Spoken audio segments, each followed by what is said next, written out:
She had the perfect life: wealth, followers, luxury. But behind the filters and fame was a web of lies and a trail of blood. What happens when a fake life turns deadly? Stay with us as we unravel the chilling true story of a woman who fooled the world and murdered to protect the illusion. Before we dive in, don't forget to subscribe and hit the bell, because the truth is always darker than it seems. It was 7:42 a.m. when the call came in. Room 1903. The penthouse suite of Manhattan's Eden Hotel, a 5-star glass and gold tower in Midtown, where the rich come to disappear for a night. The maid was the first to find her. The room was silent. The air still held the ghost of expensive perfume. On the king-sized bed, surrounded by scattered designer bags, open makeup compacts and a half-finished glass of champagne, lay the body of a young woman. Flawless skin, silk robe, perfectly curled hair. She looked asleep, but the blood on her lips said otherwise.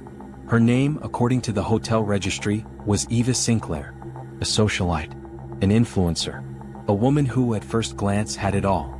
But within 48 hours, detectives would discover that Eva Sinclair didn't exist. Not legally. Not in any government record. No birth certificate. No credit history. No trace of a real past. Because Eva wasn't real. She was a persona. And the woman behind the mask had built a life out of lies. A life that ended in the most shocking way imaginable. This is the story of deception, obsession, and murder in the age of the curated life. Her life was a lie. Until it ended in murder. Eva Sinclair wasn't just another influencer.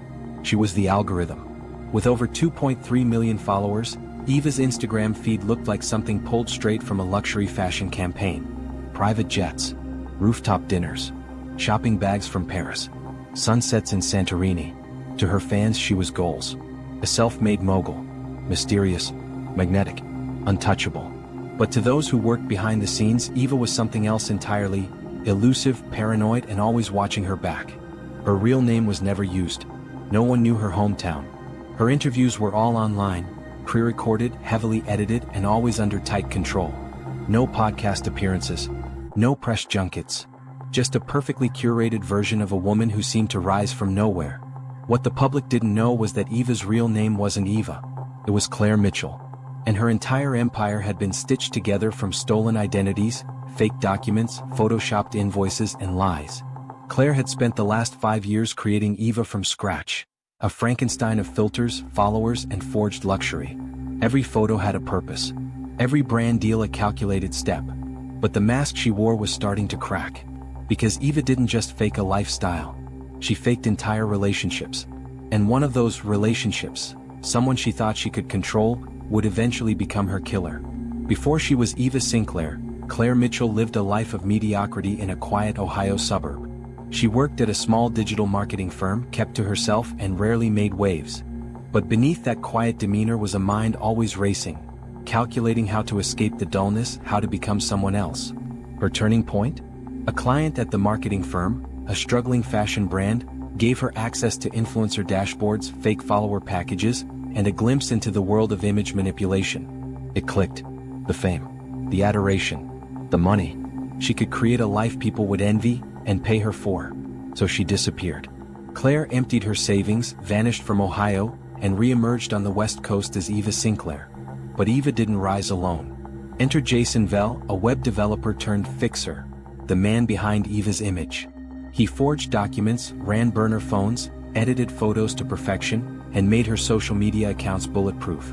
Jason knew everything, from the fake giveaways to the doctored press features. At first, he was in it for the money, then for the thrill. Eventually, he became obsessed, not just with Eva's world but with Eva herself. But Claire never saw Jason as anything more than a means to an end. And when she tried to cut him off, when she refused to pay him for silence, Jason started digging deeper into her past. What he uncovered wasn't just a web of lies. It was a trail of fraud, identity theft, and blackmail that tied Eva Sinclair to multiple online crimes, and possibly the mysterious disappearance of a woman from her Ohio hometown. Jason had the proof. He just didn't realize how far Claire would go to protect her secret. Jason Vell vanished on a warm July evening. He told his sister over the phone that he was going to meet someone from the past at a cafe in Venice Beach. He sounded nervous, not paranoid, but not at ease either. He didn't say a name, but he did say this: "If something happens to me, check the folder called Eva_Truth. It's all in there." That was the last anyone ever heard from him. No CCTV footage. No bank activity. His car was found parked near the pier, keys still in the ignition, driver's door cracked open like he left in a hurry. At first, police wrote it off as voluntary disappearance. Jason had no criminal record, but his finances were erratic. Some speculated he fled the country. Others thought he might have been on the run from someone he crossed. But his sister insisted Jason wouldn't just vanish. Not without his laptop. Not without saying goodbye. And then came the email. Sent from Jason's address 2 days later to a true crime blogger he occasionally consulted. The subject line read, "She's not who you think she is." Attached was a single image. A scan of Claire Mitchell's old driver's license. The real Eva Sinclair, next to a photo of a missing woman from Ohio named Dana Collins. The resemblance was chilling. Was Claire really Claire? Was Eva someone else entirely? Investigators reopened Jason's case. And suddenly Eva's carefully crafted empire of filters and fabrications started to crumble. But the question remained. What happened to Jason Vell? It was an anonymous tip. A neighbor from Claire Mitchell's gated community called the police, reporting a stench like something dead coming from the Mitchell's guest house. The same one Claire claimed was used for storage and filming her beauty tutorials. Officers obtained a warrant. When they entered the guest house, they found nothing at first glance. Just shelves of camera equipment, lighting rigs, ring lights, costumes, and a dozen wigs. But then they opened the closet. Inside, tightly wrapped in a shower curtain and duct tape, was a body. Badly decomposed. Unrecognizable by face but identifiable by a single detail. A small tattoo on the wrist. A sun with 3 dots. Jason Vell. The news made national headlines. Influencer's guest house becomes a crime scene. From glam to grim, the Eva Sinclair scandal. Instagram star linked to brutal murder. Claire was arrested at a luxury day spa in Malibu. She didn't resist, didn't speak, just smiled at the cameras like she was still posing for a campaign. Investigators searched her main home and found the folder Jason had referenced, Eva_truth, an encrypted drive hidden inside a makeup palette. It contained voice memos, emails, screenshots, a timeline Jason had built detailing Claire's transformation from Dana Collins into Eva Sinclair. Fake identities, manipulated men, mysterious deaths tied to old boyfriends across 3 states. All connected, all leading back to her. This wasn't a case of fame gone too far. This was premeditated, calculated. A digital chameleon who erased her past, and anyone who threatened to expose it. But one question still haunted everyone. How many others were there? With Claire Mitchell, or Dana Collins, in custody, detectives across state lines began to revisit old, unresolved cases tied to her past. Jason Vell's evidence folder wasn't just damning. It was a roadmap. Victim 1, Ryan Keller, a promising tech entrepreneur found dead in his Miami penthouse in 2017. Ruled a suicide after overdosing on painkillers. His girlfriend at the time? A brunette model named Lena Ray, a name never heard again after his death. Victim 2, Caleb Bryant, a financial analyst from Chicago. Reported missing in 2019. Last seen at a gala with a mysterious woman who introduced herself as Kira Bloom. His body was never found. But months later, a car registered in his name was discovered abandoned 2 states over, with a luxury handbag in the back seat. Same brand Claire flaunted online. Victim 3, Derek Lynn, an aspiring filmmaker. Found drowned in a hotel bathtub in Los Angeles. Again ruled accidental. Witnesses remembered him being accompanied by a glamorous woman calling herself Eva Sinclair. No one linked her to the Claire we know now. Each case followed a chilling pattern. Charming young men with money or influence. A beautiful woman with a changing name, always camera ready. Sudden, unexplained deaths. And no trace of her once they were gone. Claire didn't just fake a life. She rotated identities like outfits. And each new name came with a new man, one who would eventually vanish. The FBI labeled her a serial predator. One profiler called her a black widow for the digital age. Someone who weaponized beauty, status, and illusion. But here's what truly made her terrifying. She never acted impulsively. She planned.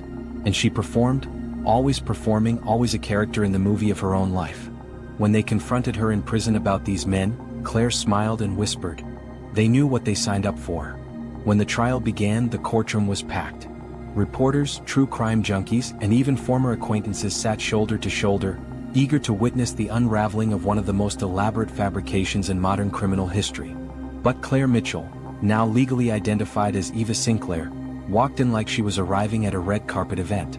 High cheekbones contoured to perfection, a slick bun, a tailored blazer, and that same eerie smile she'd worn in all her glamorous photos. To the jury, Eva wasn't a murderer at first glance. She was captivating, refined, charming, and she knew it. The prosecution's case.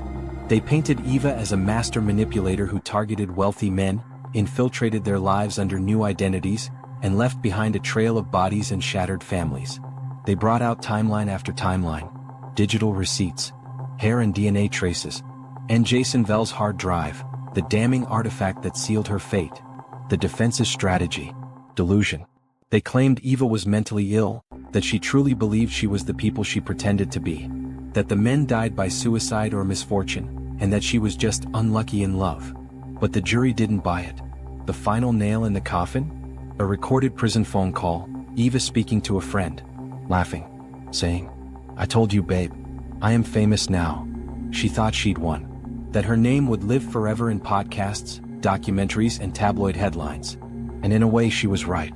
The verdict was unanimous, guilty on all counts. Multiple charges of fraud, identity theft, and 3 counts of first-degree murder. She was sentenced to life without parole. But the legacy didn't end there. TikTok users glamorized her aesthetic. Twitter threads analyzed her psychology. Netflix approached her for rights to a dramatized miniseries.